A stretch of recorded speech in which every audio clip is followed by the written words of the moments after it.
Thank you for plugging into this Family Life News podcast, streaming issues-driven, family-focused news.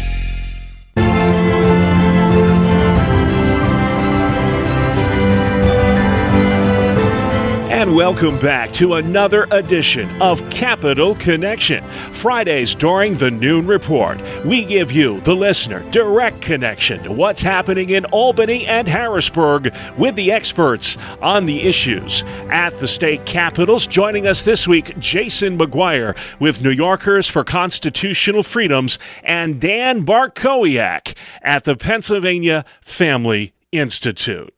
So let's just start with you, Jason. Most of the time we spend this program talking about events at the state capitals, but our focus this week is squarely on the U.S. Capitol. Not since the War of 1812 have we seen a breach quite like this. There are a lot of finger pointing at what went wrong here, Jason. In your opinion, is that helpful at this point? Well, I think that we all have to slow down, step back, and just recognize that what happened at the Capitol was wrong. Regardless of where it came from, regardless of who's responsible, it was wrong.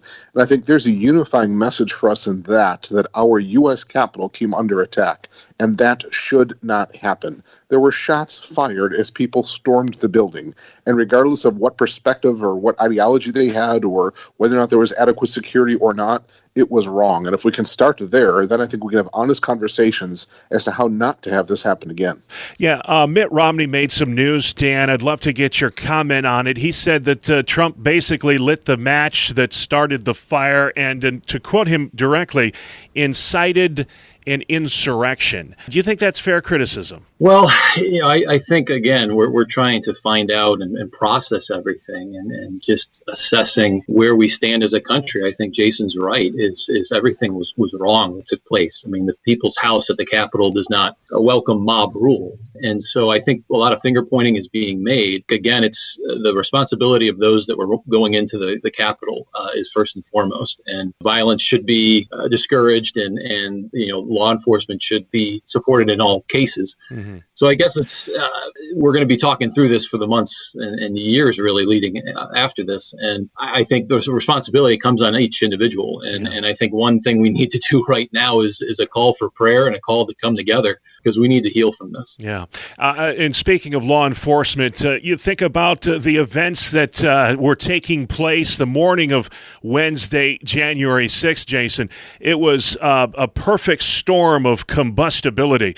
You had this certification of the Electoral College in the Congress, and at the same time, you had this massive Trump rally just a block or two away, and yet the law enforcement at the Capitol seemed woefully unprepared for this event. Do you think that Capitol Police bear a lot of responsibility here for what went wrong? Well, I think a decision was made to not to have a strong show of force so as not to try to cause incendiary behaviors and things, that there not be a kickback against that. I think looking back, hindsight's always clearer, and that was problematic. Mm-hmm. It's troubling that our Capitol was not defended as it should have been. That being said, though, squarely, the responsibility has to fall on those that breached the walls, that tied ropes to climb up into the Capitol, that broke through windows. Ultimately, I think that we recognize the role of personal responsibility, and everyone who took up some kind of a weapon or something to breach that building bears the responsibility. Yeah, and the historicity of this moment cannot be overstated. I mean, we haven't seen, in my lifetime, I have not seen anything like this. To see those still photographs of people sitting at the House dais with fists in the air, it's hard to imagine. It's hard to even believe that could happen, Dan. I want to ask you the question about where we go from here. Ironically, in less than 2 weeks, we're going to have an inauguration on those very same Capitol steps. How do we as a nation learn from this mistake and be the better for it? Well, I guess I would echo what Vice President Mike Pence did. I commend his comments in the wake of what took place and the idea of let's get back to work. He This is still the People's House at the Capitol. They reconvened. He obviously condemning the violence and vandalism that occurred. But with the world watching, he basically is saying, we need to look to God. God bless the lost, the injured, the heroes that forged on this day. May God bless those who serve here and those that protect this place. And may God bless the United States of America. We need to use that as our rallying cry. Well, hey, let's talk about some other issues in the few minutes we have left. And Jason, it was a big week at the state legislature, back in business. The Democrats have a super majority, so they're eager to go here. Talk a little bit about the legislation that you see coming out right out of the gates here to start the new year.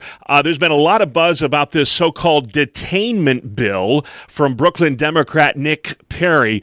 Do we need to be concerned about that at all? Well, first, let me be clear that what some are calling the governor's gulag bill, allowing the governor the authority to detain people with infectious diseases, basically surrendering certain constitutional rights. It's a very serious bill, and the language is dangerous. But the bill itself, we do not believe is going anywhere. And so while there's a lot of mistrust of government right now and a lot of concern about freedoms being restricted, and rightfully so that we have those concerns, I do not believe that Assembly 416 is moving anywhere this particular legislative session. It's been around since 2015. It first popped out as a response to Ebola, never gained a sponsor, never moved in a committee.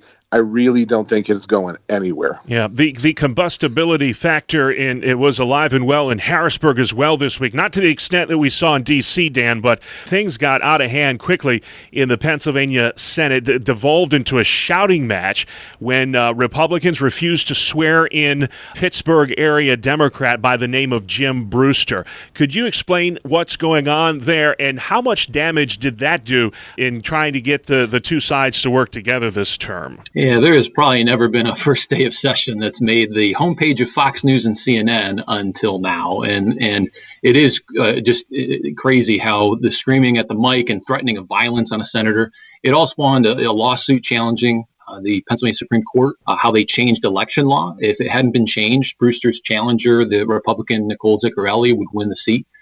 The district spans 2 counties, and each county is counting ballots differently. So it certainly is a chaotic situation, and frankly, it's happening because we're not following state election law. Yeah. Let's talk about the COVID crisis for just a bit, Jason. You can't avoid that in New York State for sure. Governor Cuomo took issue with the president and the federal government for the slow rollout of the vaccine in New York. But there's an old expression, you can lead a horse to water, but you can't make it drink. A lot of hospitals, healthcare centers say, hey, people aren't getting the vaccine. How can you blame the federal government? Is this a state's issue or a federal issue, Jason, the blame for this low vaccination rate thus far? Well, real simple. We have more vaccines available in New York State than people are utilizing. That makes it a state problem for me. So the vaccines are here, but for whatever reason, whether it's bureaucratic red tape, whether the process is slow, or people are choosing not to receive them, those vaccines are not being utilized, and that makes it a part of Governor Cuomo's watch, not on the federal government. So I think that's something that the governor is deflecting on, but it really squarely falls under his leadership. Yeah, we've talked a lot about events in Washington, Dan. We want people to make it a point to attend one coming up later this month. Friday, January 29th is the National March for Life. And a lot of those people are going to be right where they were earlier this week, but for a good cause, we hope. But when it comes to the abortion issue, there's troubling news from your state.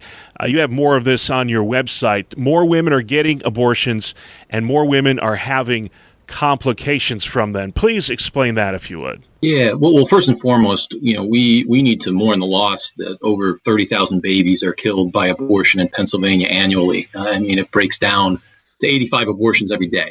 And so this latest report, not only are the numbers of abortions increasing, but something that should alarm everyone is the rise in complications from abortion. So in 2 years, the total number of complications due to chemical abortions has tripled the number of women that are ending up in a hospital. And I don't mean to be blunt, but they have the parts of aborted babies inside them or excessive bleeding due to a chemical abortion. It should cause alarm and concern for everyone. And certainly an action that could be taken, lobbying to ban telemed abortions by video that are currently legal and happening right now in Pennsylvania. Yeah. On a lighter note, it's not very often you get the three biggest Buffalo Bills fans all together on the same phone call. You know where this is going, Jason. First home playoff game since both you and I were in college. Your thoughts going into the big matchup with the Colts this weekend? Well, my thoughts go to Frank Reich being the head coach of the Colts that are coming in to Buffalo. That name, Frank Reich, certainly is familiar as a former quarterback, and certainly he knows about great comebacks. So that's got to be riding all of this together is even the team that's coming in just harkens back to those early 90s years. Obviously, people are pumped about this game and looking forward to the weekend, and all I can say is go Bills. Boy, they make me want to shout. All right, make me want to shout as well. That'll have to be the last word this week. But if you want more information about the great work going on at the Pennsylvania Family Institute, be sure to check out pafamily.org and stay informed on the issues in the news in New York as well. AlbanyUpdate.com.